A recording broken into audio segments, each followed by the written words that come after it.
नमस्कार, एनटीभी कोहलपुर समाचारमा स्वागत छ। म पुरुषोत्तम सापकोटा र सांकेतिक क्रममा हुनुहुन्छ दोबासे दीपा थापा। गौतम बुद्ध अन्तर्राष्ट्रिय विमानस्थलमा नियमित अन्तर्राष्ट्रिय व्यावसायिक उडान त सुरु भएको छैन, तर तयारीकै बीच केही कम्पनीहरू सम्पर्कमा पुगेका छन्, जसले गर्दा त्यस क्षेत्रका पर्यटन व्यवसायी खुसी भएका छन्, उत्साहित छन्।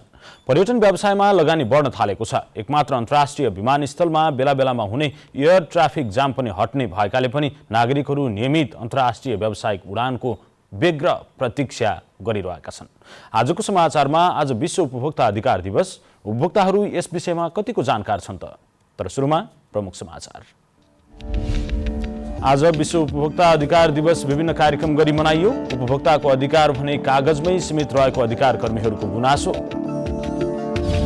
वैशाखभित्र कक्षा 10 को परीक्षा सक्न र नतिजा निकाल्न शिक्षा मन्त्रालयको निर्देशन। विद्यालयले नियमित रूपमा पठन पाठन सञ्चालन गर्नुपर्ने। गौतम बुद्ध अन्तर्राष्ट्रिय विमानस्थलमा नियमित उडानका लागि 5 कम्पनी सम्पर्कमा। थप अध्ययनको काम सकेर उडानको अनुमति दिइने तयारी। चीनमा 2 वर्ष यताकै सबैभन्दा धेरैमा कोरोनाको संक्रमण पुष्टि। संक्रमण रोक्न सामूहिक जाँच अभियान र स्वास्थ्य मापदण्डमा कडाई। र आइसिसी क्रिकेट विश्वकप लिग 2 अन्तर्गतको तेस्रो सिरिज आजबाट सुरु। नेपालले आफ्नो पहिलो खेल भोलि पीएनजीसँग खेल्ने।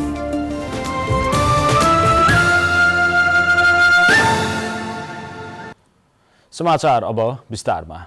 आज विश्व उपभोक्ता अधिकार दिवस। नेपालमा पनि उपभोक्ता हक हितसँग सम्बन्धित विभिन्न कार्यक्रम गरेर मनाइएको छ। विशेष गरी उपभोक्ता अधिकारका क्षेत्रमा काम गर्ने सरकारी तथा गैर सरकारी सङ्घ संस्थाहरूले चेतनामूलक कार्यक्रम गरेर दिवस मनाएका छन्। विश्व उपभोक्ता अधिकार दिवस वर्षेनी मार्च 15 तारिकका दिन मनाउने गरिन्छ। सन् 1962 मार्च 15 तारिकका दिन अमेरिकी राष्ट्रपति जोन एफ केनेडीले प्रस्तुत गरेको सुरक्षा, सूचना छनौट र सुनवाईलाई उपभोक्ताका 4 अधिकारका रूपमा घोषणा गरिएको सम्झनामा विश्वभर दिवस मनाउने गरिएको हो। आज 4 अधिकारका आधारमा संयुक्त राष्ट्रसङ्घको साधारण सभाबाट सन् 1985 मा थप 8 अधिकार सहितको अनुबन्ध पारित भएको थियो। सोही आधारमा प्रत्येक राष्ट्रले उपभोक्ता कानून जारी गरेका छन्। उपभोक्ताका 8 अधिकारमा सुरक्षा, सूचना छनौट, सुनवाई, उपभोक्ता शिक्षा, क्षतिपूर्ति, आधारभूत आवश्यकतामा पहुँच र स्वच्छ तथा स्वस्थ वातावरणको अधिकार रहेका छन्। तर विभिन्न अधिकार कर्मीहरूले उपभोक्ताहरूको अधिकार कागजमै सीमित रहेको बताउने गरेका छन्। हरेक वर्ष उपभोक्ता अधिकार दिवस विभिन्न सचेतनामूलक कार्यक्रम गरी मनाउने गरिएको छ, तर अझै पनि उपभोक्ताहरू यो चेतनाको पहुँचमा पुग्न सकिरहेका छैनन् भन्ने गुनासो पनि छ। यसै सन्दर्भमा आज हामीले दाङका केही नागरिकलाई उपभोक्ता अधिकारको विषयमा तपाईलाई कतिको जानकारी छ भनेर सोधेका छौँ। हेरौँ आजको आवाजमा।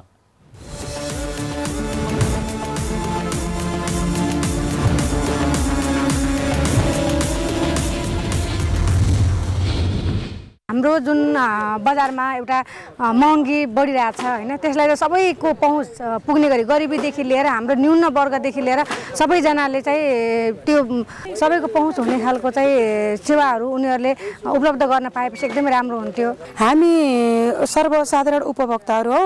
हामी बजार गएर आफूलाई दैनिक रूपमा उपभोग हुने सामानहरू खरिद गर्न जान्छौँ। आज जान्छौँ, दालको भाउ, तेलको भाउ छुट्टै हुन्छ, फेरि भोलि जान्छौँ छुट्टै हुन्छ। यसरी दिन प्रतिदिन बजारमा दैनिक रूपमा उपभोग्य हुने सामग्रीहरूको अनावश्यक रूपमा मूल्यहरू बढिरहँदा उपभोक्ताहरूलाई असाध्यै गाह्रो भइरहेको छ।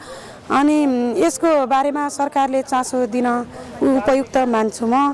अब बजार जाँदाखेरि सामानहरू किन्छौँ हामीले, कहिलेको सामान पनि पुरानो हो कि नयाँ हो हामीले चिन्दैनौँ। व्यापारीहरूले नयाँ हो भन्नुहुन्छ, अनि त्यही हिसाबमा हामीले पैसा हाल्छौँ। घर ल्याउँदा सामानहरू नराम्रो पर्या हुन्छ। अलि सस्तो भाउमा दिए हामीहरूलाई पनि अलि सहज हुँदो होला। अनि घर खेतीपाती गऱ्यौँ भने हाम्रो खेतीपाती कम हुन्छ, अनि हाम्रो मूल्य जान्न, बजारको मूल्य महँगो हुन्छ। हामी धेरै मर्कामा पर्या हुन्छौँ। सामग्री उत्पादन गर्ने संस्था को हो, त्यसको ट्याग कति छ, त्यसको मूल्य कति छ, त्यस बाबतको बिल मैले पाएको छु कि छैन, त्यसमा लेखेका कुराहरू के छन्, खान योग्य हो कि होइन भन्ने कुरामा चाहिँ सबै उपभोक्ताहरूले त्यो सामग्रीलाई राम्ररी हेरेर बुझेर पहिचान गरेर मात्रै उपभोग गर्न अनुरोध गर्दछु। व्यापारीहरूले चाहिँ जुन निश्चित मूल्य हो उनीहरूले आफूले किनेको मूल्यभन्दा अलिकति बढाएर लिनुपर्छ, त्यसको डोबर लिनु पाइँदैन भने चाहिँ एउटा निश्चित मापदण्ड बनाएपछि चाहिँ सबैले एकरूपता हुन्छ भन्ने मलाई लाग्दछ। आजभोलि यो बजार धेरै महँगाई छ, धेरै आम उपभोक्ताको क्रय शक्ति भन्दा धेरै माथि पुगिसक्यो। जस्तो पेट्रोल खाने नुनदेखि सुनसम्मको कुरा गरौँ न होइन, कुनै पनि चिज आम उपभोक्ताले सहजै किन्न सक्ने प्राइसमा पाउँदैन।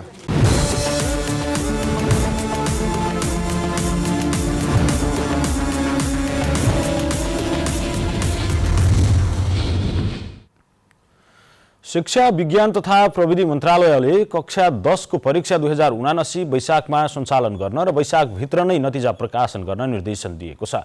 शैक्षिक सत्र 2079 को नयाँ भर्ना समेत वैशाखमै सुरु गर्नुपर्ने बताउँदै मन्त्रालयले वैशाखभित्रै नतिजा प्रकाशन गर्न निर्देशन दिएको हो। मन्त्रालयले शैक्षिक सत्र 2078 मा ओमिक्रोन कोभिड-19 संक्रमणका कारण विद्यालयको दैनिक सिकाइ क्रियाकलापमा असर परेकाले शैक्षिक सत्र 2078 को पठन पाठन परीक्षा तथा 2079 को नयाँ भर्नाको समयमा परिवर्तन भएको जानकारी दिएको छ। विद्यार्थीको पठन पाठनमा अधिकतम समय र प्राथमिकता दिन आवश्यक भएकाले शैक्षिक सत्र 2078 को चैत मसान्तसम्मको पूरै अवधि विद्यालयले नियमित रूपमा पठन पाठन सञ्चालन गर्न निर्देशन दिएको जारी सूचनामा उल्लेख गरिएको छ। यसका साथै एसई परीक्षा वैशाख 9 गतेबाट सुरु हुने भएकाले स्थानीय तहले कक्षा 8 को परीक्षा पनि वैशाखभित्रै अनुकूल समयमा सञ्चालन गर्नुपर्ने भएको छ। विद्यालयहरूले नयाँ शैक्षिक सत्र पनि वैशाखमा नै सुरु गर्नुपर्ने निर्देशनमा उल्लेख गरिएको छ। जेठ 1 गतेबाट शैक्षिक सत्रको पठन पाठन थाल्नुपर्ने सूचनामा उल्लेख गरिएको छ। नेपालमा थप 83 जनामा कोरोना भाइरसको संक्रमण पुष्टि भएको छ। गत 24 घण्टामा एन्टिजेन र पीसीआर विधिबाट देशभर 7,884 नमुना परीक्षण भएको थियो, जसमध्ये 83 जनामा संक्रमण पुष्टि भएको स्वास्थ्य तथा जनसङ्ख्या मन्त्रालयले जनाएको छ। गत 24 घण्टामा कोरोना संक्रमणबाट कसैको मृत्यु भएको विवरण प्राप्त नभएको समेत मन्त्रालयले जनाएको छ। कोरोना संक्रमणबाट हालसम्म देशभर मृत्यु हुनेको संख्या 11,950 जना रहेको छ। मन्त्रालयका अनुसार गत 24 घण्टाको अवधिमा 130 जना कोरोना भाइरसको संक्रमणबाट मुक्त भएका छन्। देशभर हाल 4,746 जना सक्रिय संक्रमित रहेका छन्। समाचारको क्रम जारी नै छ। अहिलेलाई एकैछिनको विश्राम।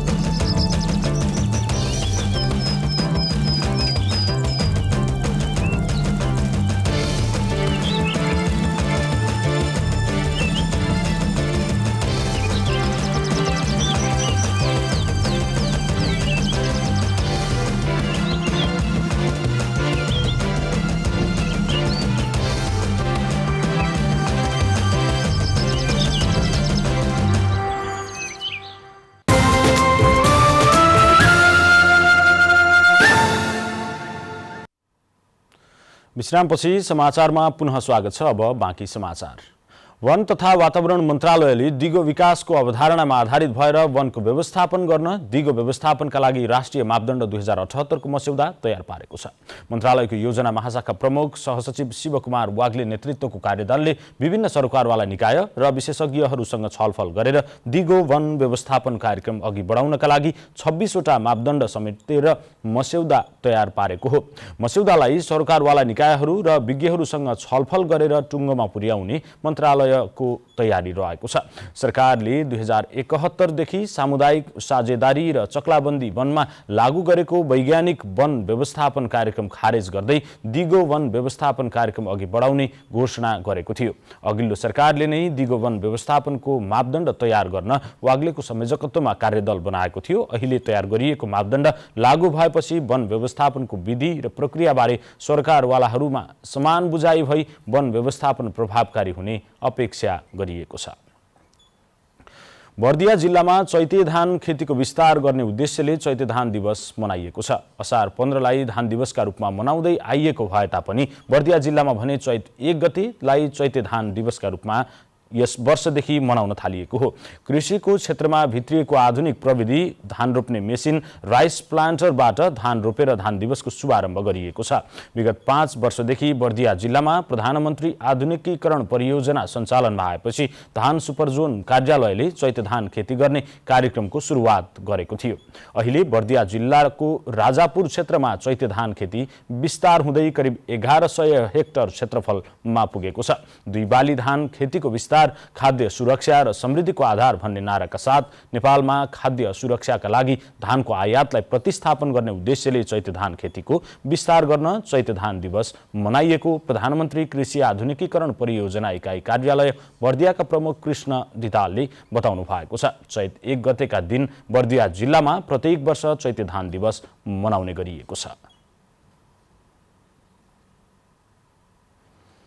दाङमा ड्रागन खेती गर्ने किसानको संख्या थपिँदै गएको छ। जिल्लामा वार्षिक 10,000 किलोभन्दा बढी ड्रागन फ्रुट उत्पादन हुँदै आएको छ, जसबाट किसानले मनोज्ञ आम्दानी समेत लिन सफल भएका छन्। लमे नगरपालिका वडा नम्बर 1 निवासी किसान रामकुमार शर्माले ड्रागन फलको खेती थाल्नु भएको 5 वर्ष नागिसकेको छ। धान, गहुँ, मकै उत्पादन हुने 1.5 बिघा जग्गामा सिउँडी जस्तो देखिने ड्रागनको खेती थाल्नु भएको हो। वार्षिक 25 देखि 30 हजारको धान फल्ने खेतमा ड्रागन फलको खेती गरेपछि वार्षिक 25 देखि 30 लाखसम्म आम्दानी हुने गरेको किसान रामकुमार शर्माले बताउनुभयो। यस्तो किसिमले चाहिँ गरेपछि र केहीले खेती नगरिदिए वर्षमा 20-30 लाख रुपियाँ चाहिँ आम्दानी पनि हुन्छ। फेरि ड्रागन फलको बजार राम्रो हुँदै गएको छ। घोराई, लमै, तुलसीपुर बाहेक काठमाडौँसम्म ड्रागनको फलको कारोबार हुँदै आएको हो। करिब 1200 बोटले उत्पादन दिन थालेका छन्। एउटा बोटबाट वार्षिक 10 किलोसम्म ड्रागन फल उत्पादन हुने गरेको छ। नियमित सिँचाइ गर्न थोपा सिँचाइ प्रविधि, चराबाट जोगाउन बर्ड नेट र चोरी हुनुबाट जोगाउन तारबार गर्नुपर्ने देखिएको किसान चन्द्रप्रसाद शर्माले बताउनुभयो। यहाँ यो चराचुरुङ्गीले खाने भाग हुनाले माथि बर्ड नेट र तल अब यो तारबारको कुरो गरिदिएपछि अब सबभन्दा राम्रो त्यो हुन्थ्यो भन्ने हामीलाई लाग्यो। ड्रागन फलफुलको खेतीमा किसानको आकर्षण बढ्दो छ। आम्दानी र बजार दुवै राम्रो भएकाले यसतर्फ किसान आकर्षित भएका हुन्। किसानलाई यस खेतीमा टिकाइरहन बजारको दिगोपनासँगै किसानले भोग्दै आएका समस्या समाधानमा सरकारले ध्यान दिन आवश्यक छ। दशरथ घिमिरे, नेपाल टेलिभिजन, लुम्बिनी प्रदेश, दाङ। हात्तीपाइले निवारणका लागि कपिलवस्तुमा अभियानको सुरुवात गरिएको छ। अभियान सुरु भएको 13 वर्षमा पनि रोग निवारण नभएपछि स्वास्थ्य कार्यालय, कपिलवस्तु नगरपालिका लगायतका विभिन्न निकायहरूले हात्तीपाइले विरुद्ध औषधि सेवन अभियानको सुरुवात गरेका छन्। स्वास्थ्य कार्यालय, कपिलवस्तु नगरपालिका, फेयरमेड र कालिका स्वावलम्बन सामाजिक केन्द्रको संयुक्त आयोजनामा तौलिहामा राखिएको हात्तीपाइले विरुद्ध औषधि सेवन शुभारम्भ कार्यक्रममा मन्त्री यादवले औषधि सेवन गर्दै महाअभियानलाई सफल बनाउने सबैको जिम्मेवारी रहेको बताउँदै 13 वर्ष चलाइएको अभियानपछि पनि हात्तीपाइले अझैसम्म निवारण नहुनु दुःखको कुरा भएको बताउनुभयो। उहाँले सरकारले चलाएको हरेक अभियानमा साथ दिनु हामी सबैको कर्तव्य हो, त्यसैले सबै मिलेर हात्तीपाइले रोग विरुद्ध औषधि खाएर अभियानलाई सार्थक बनाउनु पर्नेमा उहाँले जोड दिनुभयो।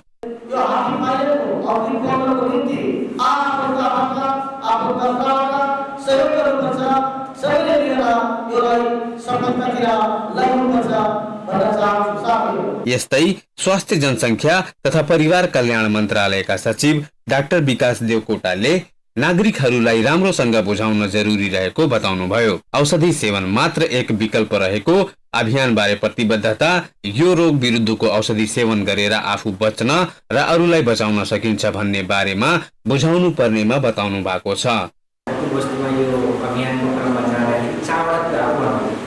एउटा के भयो भन्दाखेरि यो औषधि सेवन बाहेक यो रोकथाम गर्ने अर्को विकल्प छैन भन्ने कुरा भन्नु। एक, हामीले यो औषधि सेवन गरेनौँ भने यो रोग हाम्रो जिल्लाबाट बाहिर जाँदैन, उन्मूलन हुँदैन, किनभने यो खाने बाहेक उपाय नै सुझेको छैन अहिलेसम्म। यो अभियान कपिलवस्तु सहित देशका 10 जिल्लामा सञ्चालन भएको हो।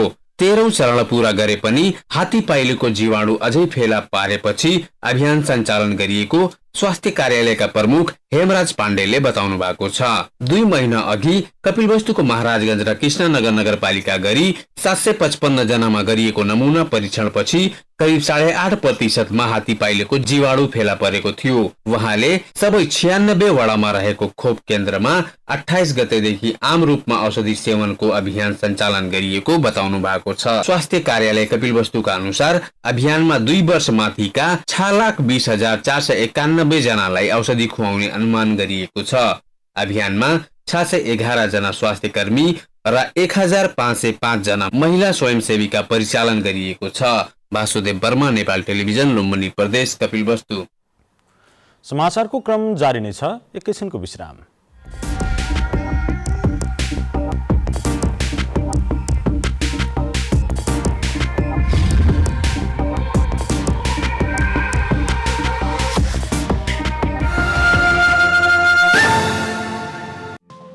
केही नयाँ, केही फरक।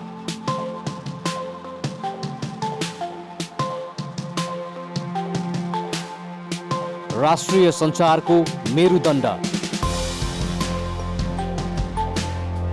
नेपाल टेलिभिजनको प्रादेशिक च्यानल एनटिभी कोहलपुर।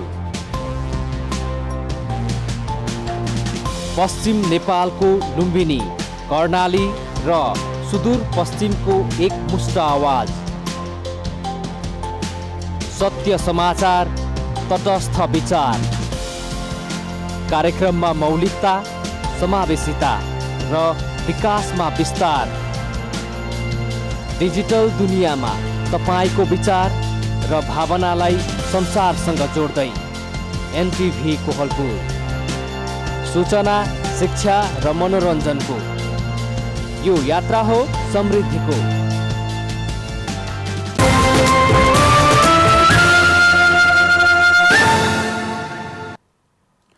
तपाईँ एनटिभी कोहलपुर हेर्दै हुनुहुन्छ। अब बाँकी समाचार। हालै निर्माण सम्पन्न भई व्यावसायिक उडानका लागि तयारी अवस्थामा रहेको गौतम बुद्ध अन्तर्राष्ट्रिय विमानस्थलमा नियमित उडानका लागि 5वटा कम्पनी सम्पर्कमा पुगेका छन्। संस्कृति, पर्यटन तथा नागरिक उड्डयन मन्त्री प्रेम बहादुर आलेले उक्त विमानस्थलबाट चाँडोभन्दा चाँडो उडान तथा अवतरणका लागि नेपाल नागरिक उड्डयन प्राधिकरणलाई निर्देशन दिनुभएसँगै त्यहाँबाट आउँदो जेठ 2 गतेबाट नियमित अन्तर्राष्ट्रिय उडान अवतरणको तयारी भएको बताइएको छ। त्यहाँ उडानका लागि कुवेतको जजिरा, श्रीलङ्काको श्रीलङ्कन, नेपाल वायु सेवा निगम, कतार एयरवेज, थाइल्यान्डको थाई स्माइल वायु सेवा कम्पनी सम्पर्कमा पुगेको नेपाल नागरिक उड्डयन प्राधिकरणले जनाएको छ। अन्तर्राष्ट्रिय उडान तथा अवतरणका लागि विभिन्न कम्पनी सम्पर्कमा आएसँगै थप अध्ययनको कार्य सकेर उडान अवतरणका लागि अनुमति दिइने नेपाल नागरिक उड्डयन प्राधिकरणका महानिर्देशक इन्जिनियर प्रदीप कुमार अधिकारीले बताउनु भएको छ। प्राधिकरणले एरोटोनिकल पब्लिकेसन इन्फर्मेसन समेत जारी गरिसकेको छ। उक्त विमानस्थलमा ग्राउन्ड ह्यान्डलिङ, कार्गो लगायतको व्यवस्थापन गर्न बाँकी रहेकाले उक्त काम सकिने बित्तिकै उडान अवतरणका लागि अनुमति दिइने प्राधिकरणले जनाएको छ। अब अन्तर्राष्ट्रिय समाचार।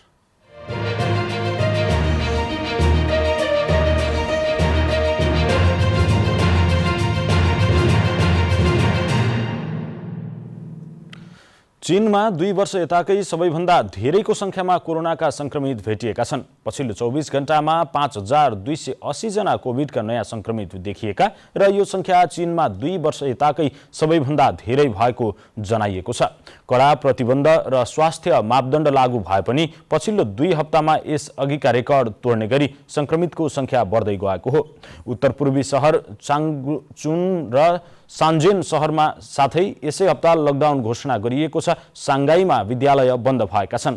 संक्रमण रोक्न चीन सरकारले सामूहिक जाँच गर्ने अभियान चलाएको छ भने स्वास्थ्यका मापदण्डहरूमा कडाई गरेको छ। चीनमा पहिलो पटक सन् 2019 को डिसेम्बरमा कोरोना भाइरस देखिएको थियो। अब आर्थिक समाचार।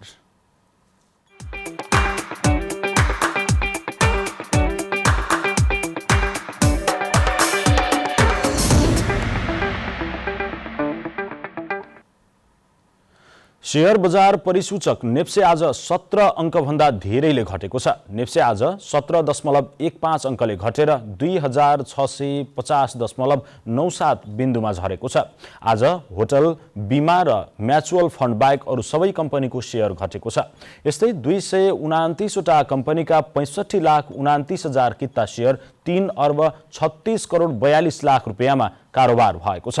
सबैभन्दा धेरै नेपाल दूरसञ्चार कम्पनीको 34 करोड 23 लाख रुपियाँको शेयर किनबेच भयो। आज सबैभन्दा धेरै नेपाल दूरसञ्चार कम्पनीको शेयर 5% भन्दा धेरैले घटेको छ। समग्र बजार घट्दा पनि इमर्जिङ नेपाल कम्पनीको शेयर 10%ले तथा सगरमाथा इन्स्योरेन्स र सोल्टी होटलको शेयर 6.5%ले बढेको छ। कोभिड महामारीका कारण विगत 2 वर्षदेखि ठप्प रहेका रूपन्देहीका मनोरञ्जन र पर्यटन व्यावसायिक क्षेत्रहरू क्रमशः तङ्ग्रिन थालेका छन्। कोभिड महामारीका कारण सरकारले लागू गरेको निषेधाज्ञासँगै बन्द भएका संस्थागत होटल तथा रेस्टुरेन्टहरूका साथै मनोरञ्जनका उद्यानहरू पनि सञ्चालनमा आउन थालिसकेका छन्। यसबाट बजार चलायमान हुनका साथै आर्थिक गतिविधि र पर्यटन प्रवर्धनमा समेत सघाउ पुग्ने विश्वास रूपन्देहीका व्यवसायीहरूले लिएका छन्। यसै क्रममा कोरोना महामारीका कारण बन्द भएका रूपन्देही बसन्तपुर स्थित रेडसन वाटर फन पार्क पनि पुनः सञ्चालनमा आएको छ। कुल 15 करोड रुपियाँको लगानीमा निर्माण भएको वाटर फन पार्क नेपालमै पहिलो पटक समुद्रको झल्को दिने वेब पुल निर्माण गरिएको छ। पार्कमा 15 फिटको cycling, rain dance, lazy river, बच्चाहरूको बेबी साइक्लिङ लगायतका मनोरञ्जनका सामग्रीहरू र गतिविधिहरू राखिएको फन पार्कका निर्देशक बुद्धिराम यादवले बताउनु भएको छ। यादवका अनुसार फन पार्क अन्तर्गत 2 किलोमिटर लामो कृत्रिम खोला समेत निर्माण भएको र त्यहाँ पाइडलिङ, बोटिङको व्यवस्था समेत गरिएको छ। अब खेलकुद समाचार।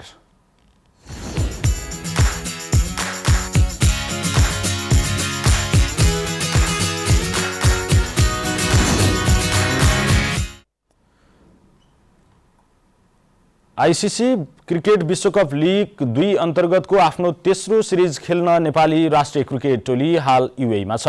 तेस्रो सिरिजमा नेपालले घरेलु टोली युएई तथा पपुवा न्युगिनीसँग 2-2 खेल खेल्नेछ। आजबाट सुरु भएको सिरिजमा पहिलो दिन युएई र पीएनजी खेलिरहेका छन्। नेपालले आफ्नो पहिलो खेल भोलि पीएनजीसँग खेल्नेछ।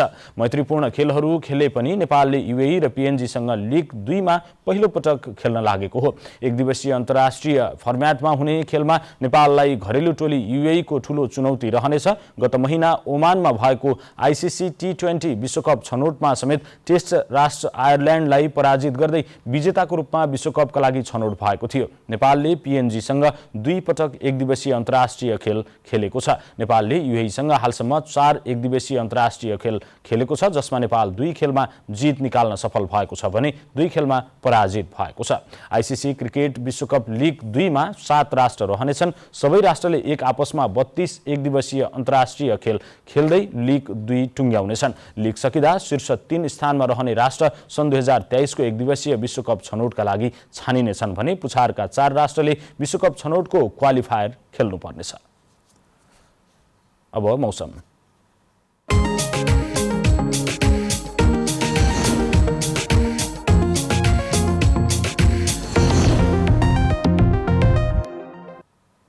आज देशका पहाडी भूभागमा आंशिक बदली रही अन्य भूभागमा मौसम सामान्यतया सफा रह्यो। यस्तै आज राति देशका पहाडी भूभागमा आंशिक बदली रहनेछ भने बाँकी भूभागमा मौसम सामान्यतया सफा रहनेछ। अब मौसम सम्बन्धी थप विवरण।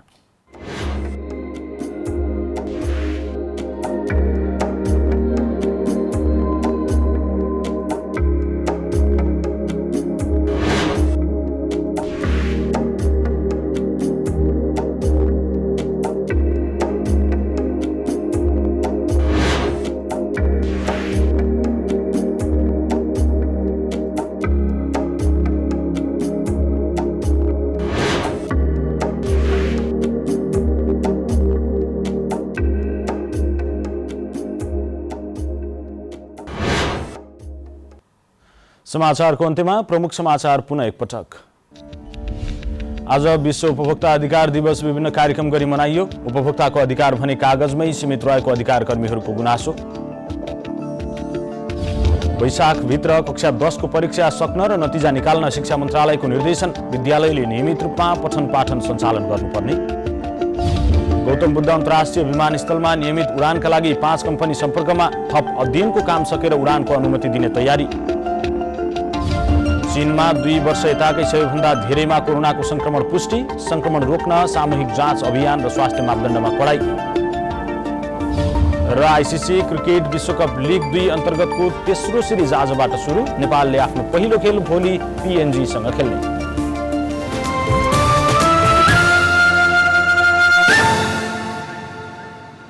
हवस् त अहिलेलाई समाचारको सिलसिला यति नै। बिदा दिनुहोस्। नमस्कार।